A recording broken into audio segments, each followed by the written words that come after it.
Saludos, mi nombre es Génesis Montes y el día de hoy vamos a hablar sobre la memoria, los procesos cognitivos y el psicoanálisis. Empezando por la memoria, aquella función cognitiva fundamental presente en los seres humanos. Se trata de la capacidad de retener, almacenar y recuperar información de experiencias previas. Podemos imaginarla como un libro. Cada página de este libro contiene fragmentos de nuestra vida, de los momentos más simples y cotidianos hasta aquellos que han dejado una huella profunda en nuestro ser. De esta manera, la memoria puede ser concebida como un sistema de almacenamiento y recuperación de información en el cerebro. Diversas estructuras y circuitos cerebrales están involucrados en este proceso, trabajando en conjunto para facilitar la codificación, consolidación y recuperación de la información. Dentro de este complejo proceso, el hipocampo juega un papel crucial. Ubicado en el lóbulo temporal del cerebro, este órgano, con forma de caballito de mar, se encarga de convertir los procesos temporales en recuerdos duraderos, como si estuviera grabando en nuestra mente las escenas más importantes de la vida.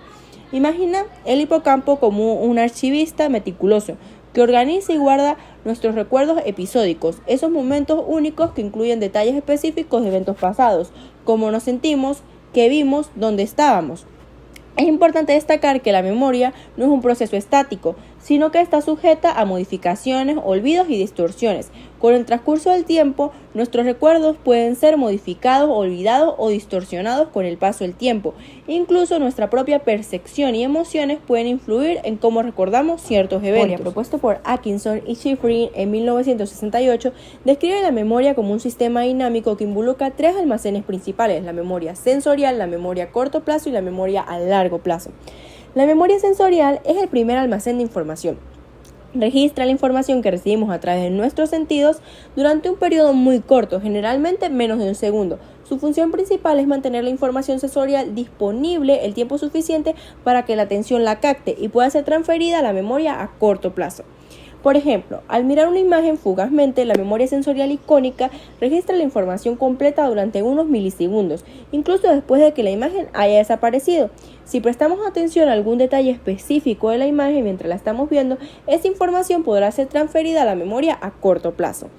La memoria a corto plazo, también llamada memoria de trabajo, es un sistema de almacenamiento que mantiene una cantidad limitada de información activa y disponible durante un corto periodo de tiempo. La información en la memoria a corto plazo se puede manipular, procesar y utilizar para realizar tareas cognitivas como comprender un texto, resolver un problema matemático o mantener una conversación. Por ejemplo, al intentar recordar un número de teléfono que nos acaban de decir, lo mantenemos activo en nuestra memoria a corto plazo repitiéndolo mentalmente. Si nos distraen y no lo seguimos repasando, la información se desvanecerá rápidamente de nuestra memoria a corto plazo y no podremos recordar el número. La memoria a largo plazo es un sistema de almacenamiento con capacidad prácticamente ilimitada, que almacena información durante largos periodos de tiempo, incluso toda la vida.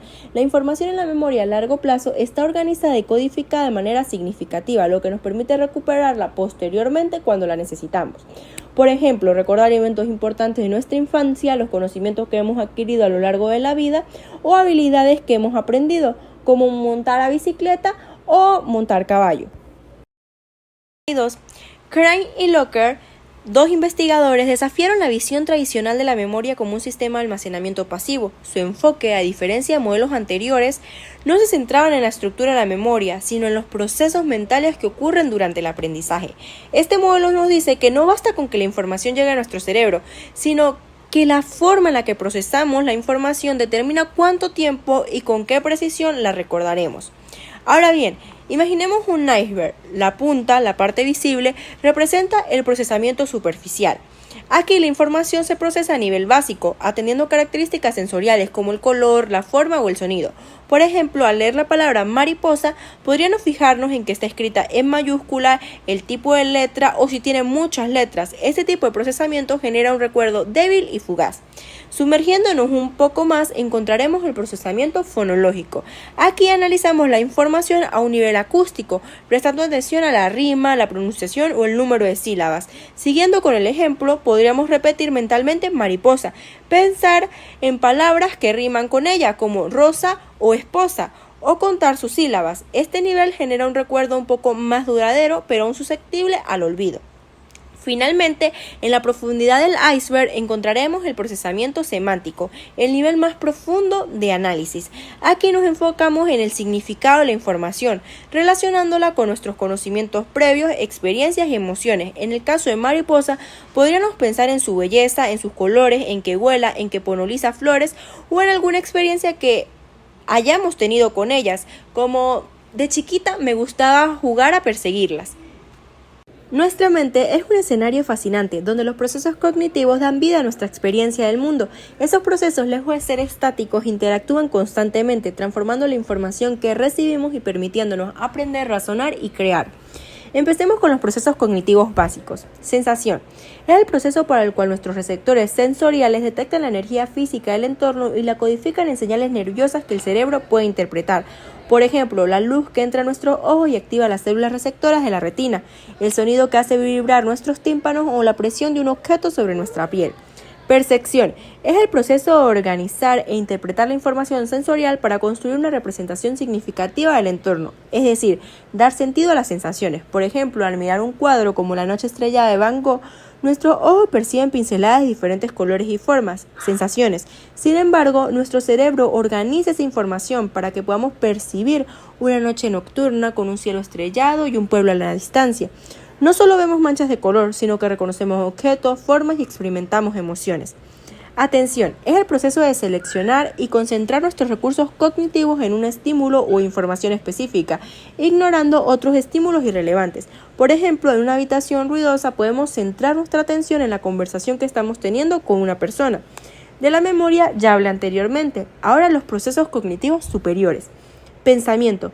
Es un proceso mental complejo que nos permite formar ideas, razonar, resolver problemas, tomar decisiones y generar nuevas ideas. Lenguaje. Es un sistema complejo de comunicación que utiliza símbolos, palabras, gestos, sonidos para representar ideas, pensamientos y emociones. Razonamiento. Es la capacidad de utilizar la lógica para analizar información, identificar relaciones entre ideas y llegar a conclusiones válidas. Por ejemplo, si sabemos que si llueve nos mojamos, que está lloviendo, podemos razonar que si salimos sin paraguas nos vamos a mojar. Toma decisiones. Es el proceso de evaluar diferentes opciones y seleccionar la mejor alternativa en función de nuestros objetivos, valores y preferencias.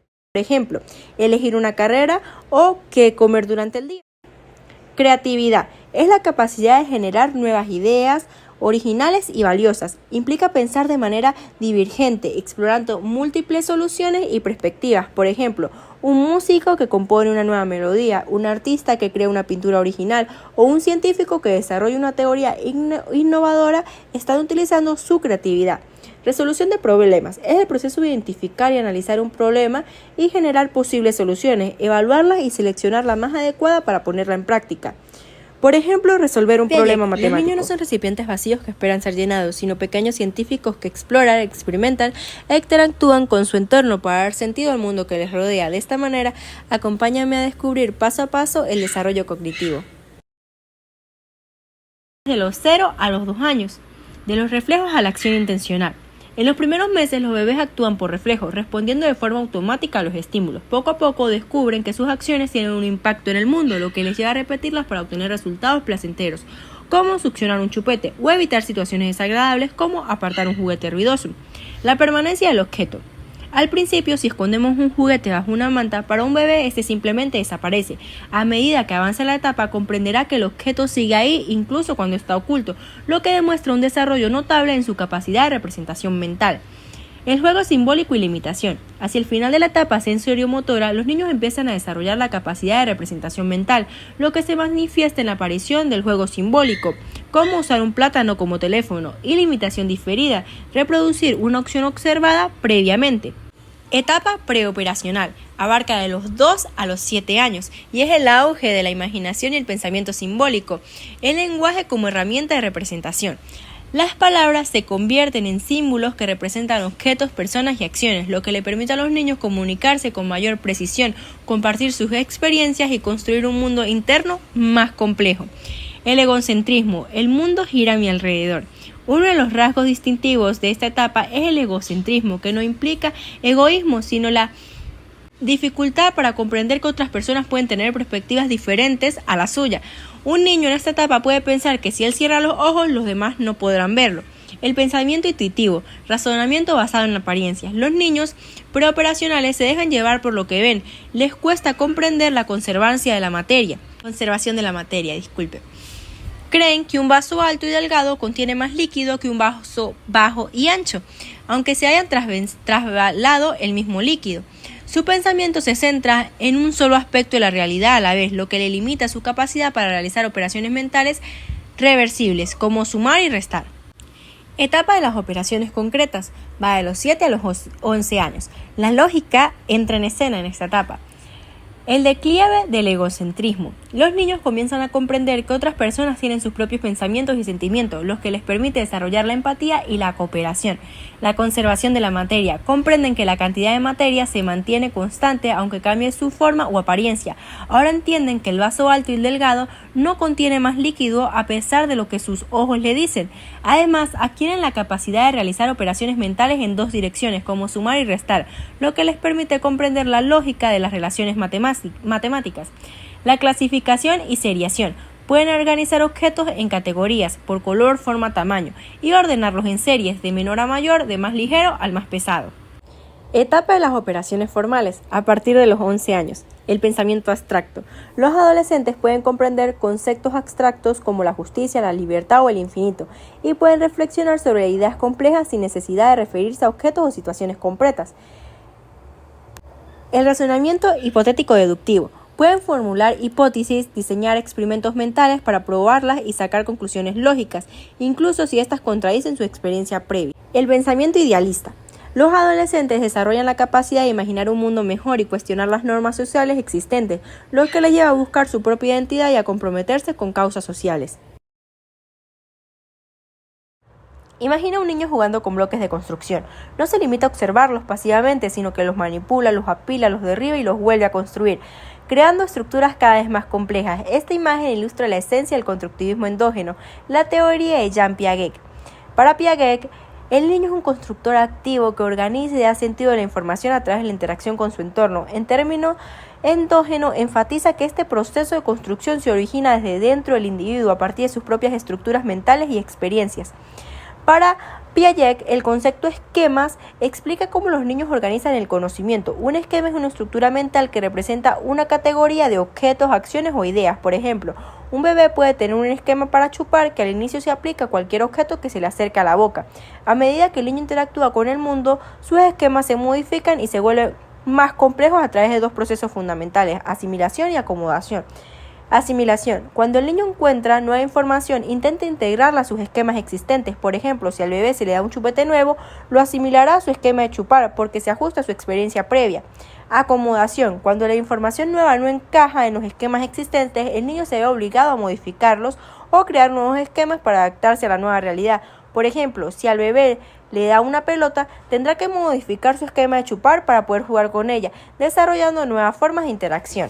Constructivismo dialéctico social de Vygotsky, tejiendo el conocimiento en la trama social. Constructivismo dialéctico social de Vygotsky, tejiendo el conocimiento en la trama social. Para Vygotsky, el conocimiento no reside únicamente en la mente del individuo, sino que se construye a través de la interacción con otros. El lenguaje, la cultura y las relaciones interpersonales son los hilos con los que tejemos la comprensión del mundo. El diálogo es la herramienta principal en este proceso. A través de la conversación, la colaboración y la confrontación de ideas, los niños interiorizan nuevas formas de pensar y actuar. Vygotsky creía que el aprendizaje es un proceso dialéctico donde las ideas se refinan y transforman a través del intercambio con otros.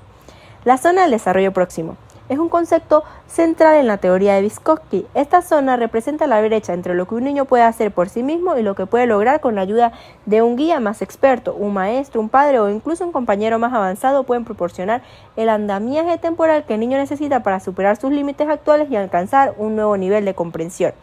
Mediadores, herramientas para amplificar el aprendizaje.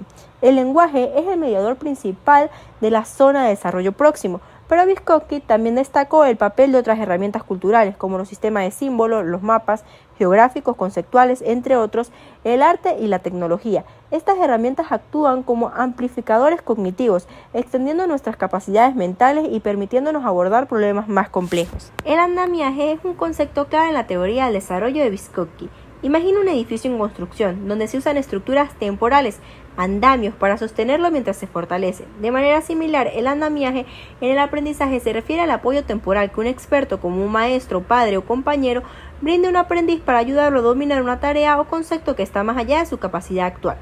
¿Cómo funciona el andamiaje? Primeramente, el experto observa al aprendiz para determinar qué puede hacer solo y qué él puede lograr con ayuda. Esta área de diferencia es la zona de desarrollo próximo. Después, proporciona apoyo gradual. El experto ajusta su nivel de ayuda según las necesidades del aprendiz. Al principio el apoyo es mayor, guiando paso a paso. A medida que el aprendiz avanza, el apoyo se va retirando gradualmente, fomentando la autonomía.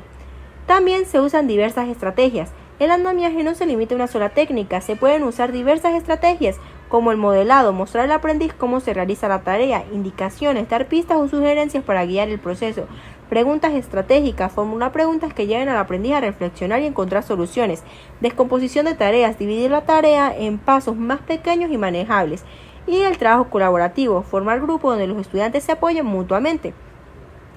¿Cuáles serían los beneficios del andamiaje? Facilita el aprendizaje, promueve la autonomía y motiva al aprendiz. Ahora bien, adentrémonos en el complejo mundo del psicoanálisis de Freud. El psicoanálisis no es solo una teoría, sino también una terapia y un método de investigación. Sus ideas revolucionaron la forma de entender la mente humana a finales del siglo XIX y principio del siglo XX, y su influencia perdura hasta la actualidad. Algunos de los puntos claves del psicoanálisis de Freud son los siguientes.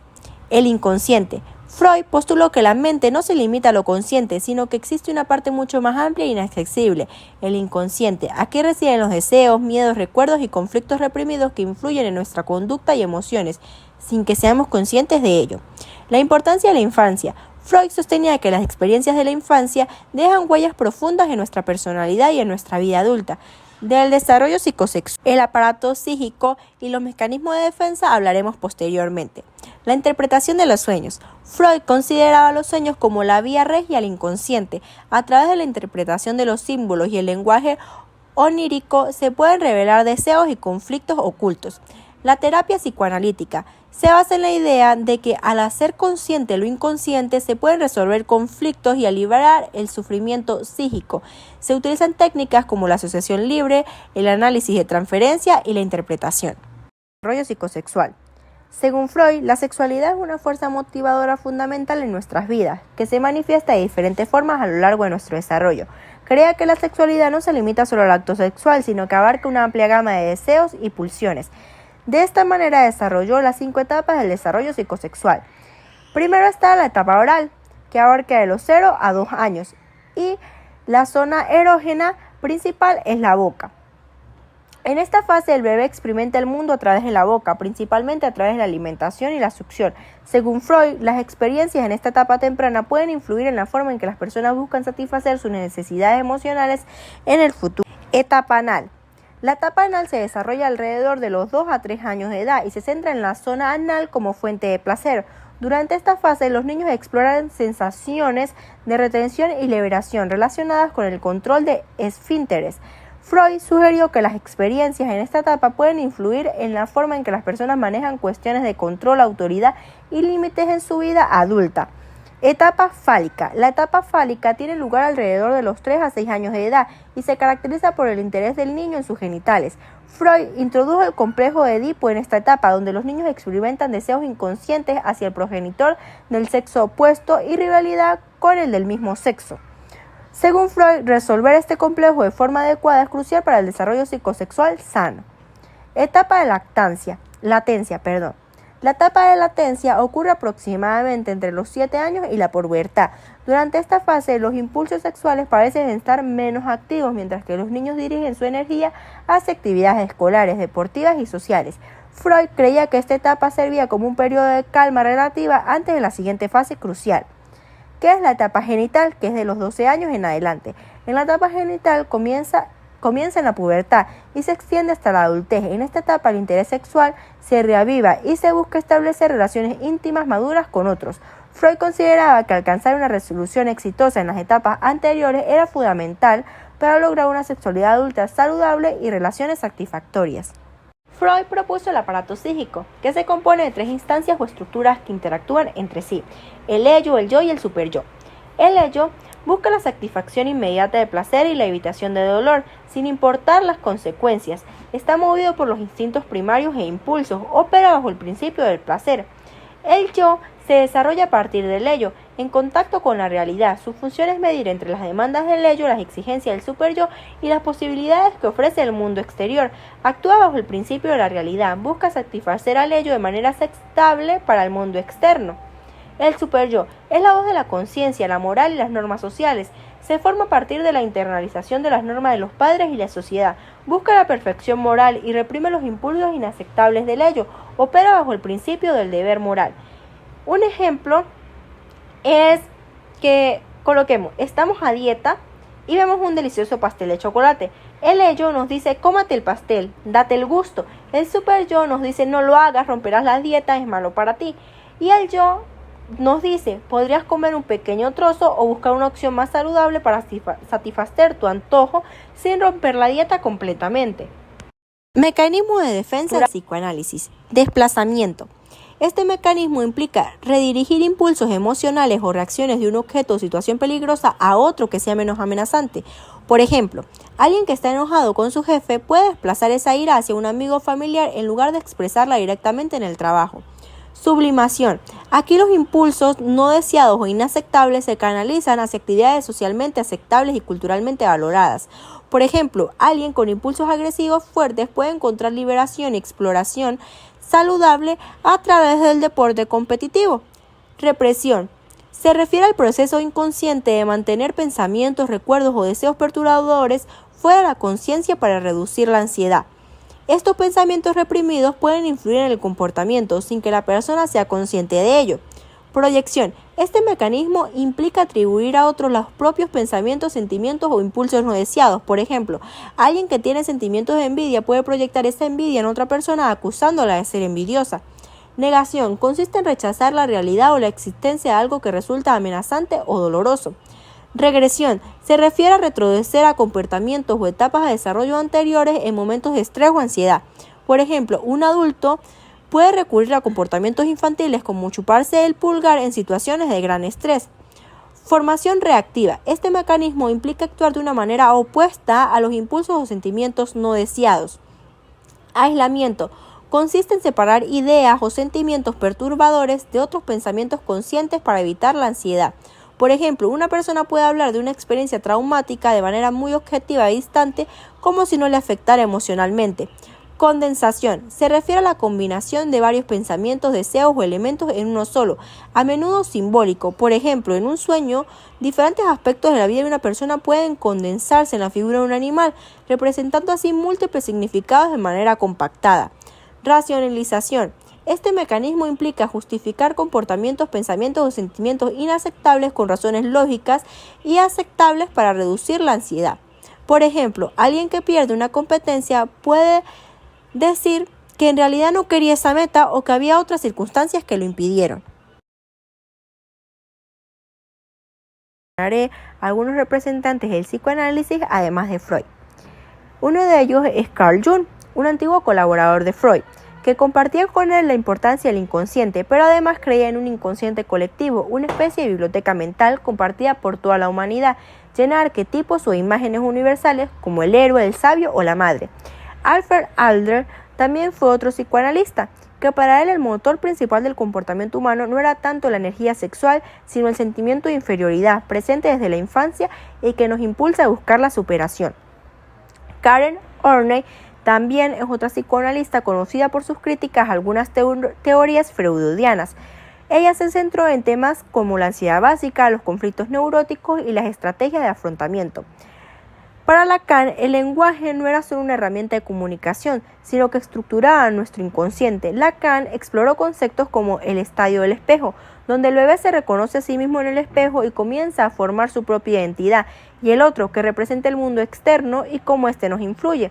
Por último, Erik Erikson, conocido por su teoría de las 8 etapas del desarrollo psicosocial, que amplió la teoría freudiana al incluir aspectos sociales y emocionales.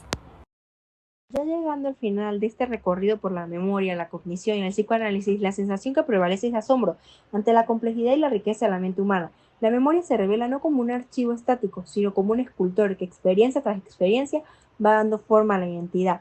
Los modelos de memoria que hemos visto brindan una comprensión más profunda de la dinámica de la memoria.